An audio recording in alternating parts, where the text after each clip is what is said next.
Je n'ai rien fait de mal contre le peuple juif, tu le sais très bien toi-même. Si je suis coupable, et si j'ai fait quelque chose qui mérite la mort, je ne refuse pas de mourir. Mais s'il n'y a rien de vrai dans ce qu'ils disent contre moi, alors personne n'a le droit de me livrer à eux. Je fais appel à l'empereur. Festus parle avec ses conseillers. Ensuite, il dit à Paul: Tu as fait appel à l'empereur. Tu iras donc devant l'empereur. Quelques jours plus tard, le roi Agrippa et Bérénice, sa sœur, arrivent à Césarée pour saluer Festus. Ils restent là plusieurs jours, et Festus explique l'affaire de Paul au roi. Il lui dit: Il y a ici un homme que Félix a laissé en prison. Quand je suis allé à Jérusalem, les chefs des prêtres et les anciens des Juifs sont venus porter plainte contre lui et ils m'ont demandé de le condamner. Je leur ai répondu: les Romains n'ont pas l'habitude de livrer quelqu'un de cette façon. L'accusé doit d'abord rencontrer ceux qui l'accusent et il doit pouvoir se défendre contre leurs accusations. Donc, les chefs religieux sont venus ici avec moi et sans retard, le jour suivant, je me suis assis au tribunal et j'ai commandé de faire venir cet homme. Ces accusateurs sont arrivés. Je pensais qu'ils allaient lui reprocher certaines choses graves, mais non. Ils se sont disputés avec lui au sujet de leur religion et d'un certain Jésus. Cet homme est mort, mais Paul dit qu'il est vivant. Je ne savais pas quelle décision prendre. Alors j'ai demandé à Paul s'il voulait aller à Jérusalem. Là-bas, on le jugerait pour cette affaire. Mais il a fait appel. En effet, il veut que l'empereur le juge. J'ai donc commandé de le garder en prison pour le moment. Ensuite, je l'enverrai devant l'empereur. Agrippa dit à Festus: Moi aussi je voudrais bien entendre cet homme. Festus lui répond: Tu l'entendras demain. Le jour suivant, Agrippa et Bérénice arrivent avec un cortège important. Ils entrent dans la salle du tribunal avec les chefs militaires et les notables de la ville. Festus donne un ordre et on amène Paul. Alors Festus dit: Roi Agrippa, et vous tous qui êtes là avec nous, regardez cet homme. Toute la foule des Juifs est venue me voir à son sujet à Jérusalem et ici en criant: il n'a plus le droit de vivre. Moi je trouve qu'il n'a rien fait pour mériter la mort. Mais il a fait appel à l'empereur. J'ai donc décidé d'envoyer cet homme auprès de lui. Je ne peux rien écrire de sûr à son sujet. C'est pourquoi je l'ai amené devant vous et surtout devant toi, roi Agrippa. Interroge-le et ensuite j'aurai quelque chose à écrire. En effet, envoyer un prisonnier sans expliquer pourquoi on l'accuse, à mon avis, cela n'a pas de sens. Chapitre 26. Agrippa dit à Paul: Tu as le droit de te défendre. Alors, Paul fait un signe de la main et il se défend en disant: Roi Agrippa, aujourd'hui je suis vraiment heureux de pouvoir me défendre devant toi contre toutes les accusations de mes frères juifs. En effet, tu connais très bien toutes leurs coutumes et leurs discussions.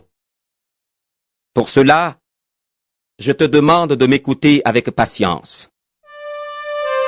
Tous les Juifs connaissent ma vie depuis ma jeunesse. Ils savent comment j'ai vécu depuis le début au milieu de mon peuple et à Jérusalem. J'étais membre du parti le plus sévère de notre religion, le parti des pharisiens. Ils peuvent dire que c'est vrai, s'ils le veulent. En effet, ils me connaissent depuis longtemps. Et maintenant, voici pourquoi on me juge. J'espère en la promesse que Dieu a faite à nos ancêtres. Les 12 tribus de notre peuple espèrent aussi que Dieu va réaliser cette promesse, et elles le servent sans cesse, nuit et jour. Roi Agrippa, moi aussi j'espère cela. Voilà pourquoi mes frères juifs m'accusent. Vous les juifs, vous ne voulez pas croire que Dieu réveille de la mort. Pourquoi donc? Moi-même, j'ai pensé que je devais combattre le nom de Jésus de Nazareth par tous les moyens. C'est ce que j'ai fait à Jérusalem. J'ai jeté en prison beaucoup de croyants. En effet, les chefs des prêtres m'avaient permis de le faire. Et quand on les condamnait à mort, je donnais mon accord. Je passais dans toutes les maisons de prière. Je faisais souffrir les croyants pour les forcer à insulter le nom de Jésus. J'étais vraiment fou de colère contre eux et je les poursuivais jusque dans les villes étrangères. C'est ainsi qu'un jour, je suis allé à Damas. Les chefs des prêtres m'avaient envoyé là-bas avec le pouvoir d'arrêter les croyants. J'étais sur la route, roi Agrippa, et vers midi, j'ai vu une lumière qui venait du ciel. Elle était plus forte que la lumière du soleil, et elle brillait autour de moi et de ceux qui m'accompagnaient. Nous sommes tous tombés par terre, et j'ai entendu une voix qui me disait dans la langue des Juifs, « Saul, Saul, pourquoi est-ce que tu me fais souffrir? Pourquoi résistes-tu comme le bœuf sous les coups de son maître? C'est inutile. » J'ai demandé, « Seigneur, qui es-tu? » Le Seigneur m'a répondu, « Je suis Jésus. C'est moi que tu fais souffrir. Maintenant debout, relève-toi. Voici pourquoi je me suis montré à toi. Je t'ai choisi pour être mon serviteur. Tu seras mon témoin pour annoncer comment tu m'as vu aujourd'hui. Tu annonceras aussi ce que je te montrerai plus tard. Je t'envoie vers ton peuple et vers les autres peuples, et je te protégerai contre eux. Alors tu vas leur ouvrir les yeux. Ils sortiront de la nuit pour revenir à la lumière. Ils ne seront plus sous le pouvoir de Satan, mais ils reviendront à Dieu.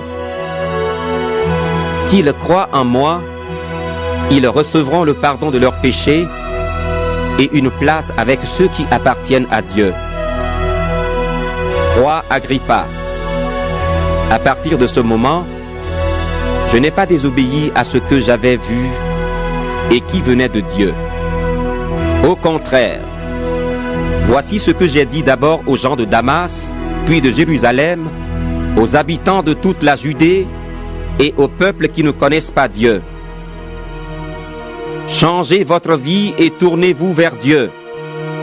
Faites de bonnes actions pour montrer que vous avez changé votre vie. À cause de cela, les Juifs m'ont arrêté dans le temple et ils ont essayé de me tuer. Mais jusqu'à aujourd'hui, Dieu m'a toujours aidé et je continue à être son témoin devant tous, les petits et les grands. Les prophètes et Moïse ont parlé de ce qui devait arriver. Moi, je ne dis rien de plus. Je dis seulement, le Messie a souffert. Il s'est levé le premier de la mort. Et il doit annoncer la lumière à notre peuple et aux autres peuples. Paul est en train de se défendre de cette façon, quand Festus se met à crier. Paul, tu es fou. Tu as trop étudié et tu deviens fou. Paul lui répond. Excellence, je ne suis pas fou.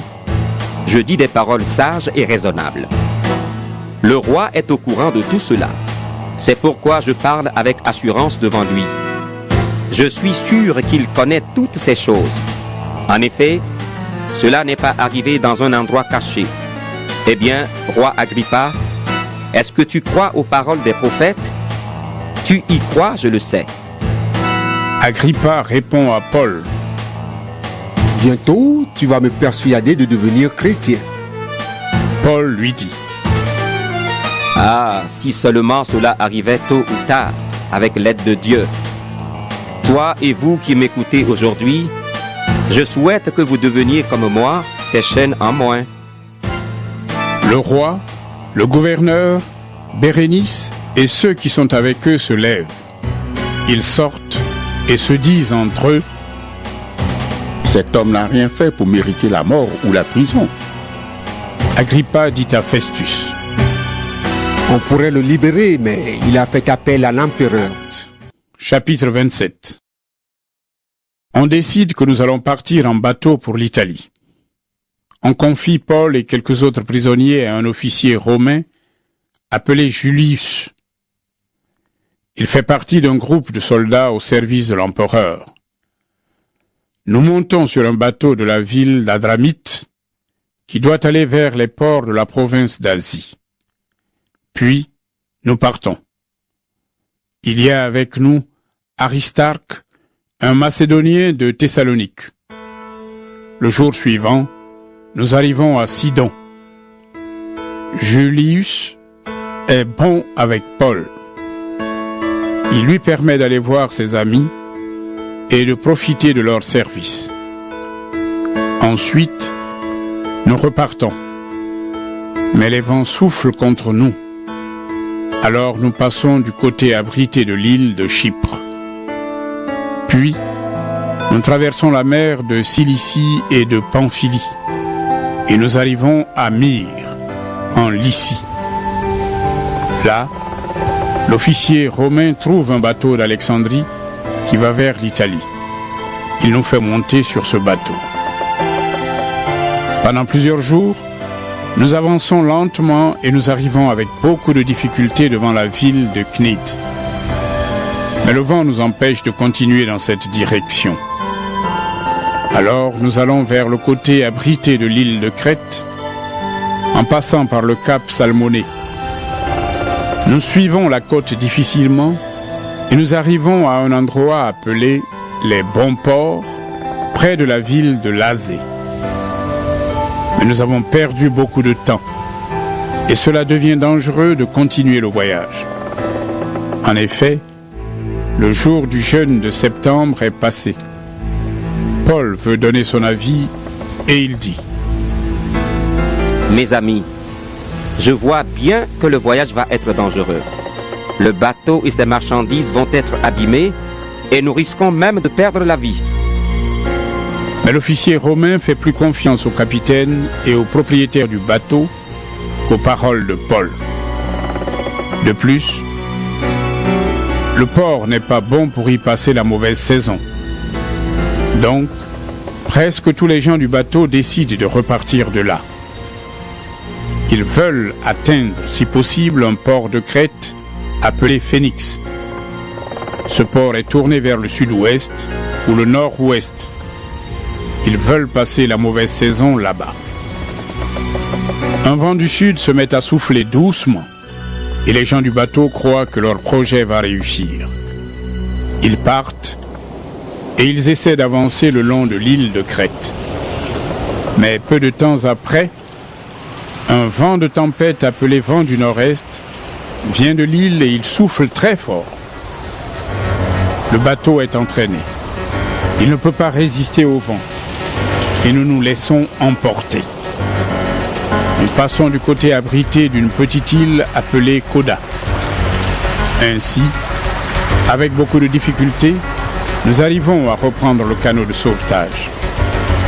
Nous le faisons remonter sur le bateau. Puis, les marins attachent des cordes de secours autour du bateau. Ils ont peur d'être jetés sur les bancs de sable du golfe de Libye. Alors ils lâchent dans la mer l'ancre flottante et se laissent entraîner par le vent. Le jour suivant, la tempête continue à nous secouer avec force. C'est pourquoi les marins jettent des marchandises à la mer. Et le lendemain, ils font descendre dans l'eau le mât et les voiles du bateau. Pendant plusieurs jours, on ne peut pas voir le soleil ni les étoiles. La tempête reste toujours aussi forte. Nous n'espérons plus du tout être sauvés. Nous n'avons rien, mon